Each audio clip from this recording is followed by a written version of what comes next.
If gumagamit ka ng Telegram, then I think it's time to update your app, no? Kasi meron silang biggest update ever kasi 10th anniversary ng Telegram ngayon. So ini-introduce nila yung Telegram Stories. Same as IG Stories, same as TikTok Stories, meron na ring stories dito sa Telegram na pwedeng makita ng mga public, ng mga close friends mo, or ng mga contacts mo lang. So, ang nakikita kong kakaiba dito sa Telegram Stories, pwede siya mag-dual camera mode. As you can see here, makikita mo, pwede mong isabay i-operate yung rear camera mo and yung front camera mo.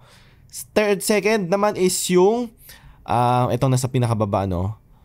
Dito, editing stories. So, kung na-post mo na yung stories mo, no? Past 16 hours, 8 hours nang nakapost yung stories mo, pero pwede mo pa rin i-edit yung mga caption or yung mga stickers mo. This is the first time na makakita tayo na pwede nating i-edit yung mga stories natin. At itong stories na to, hindi mo naman kailangan maging isang Telegram Premium member. So lahat yan, open for everyone yan.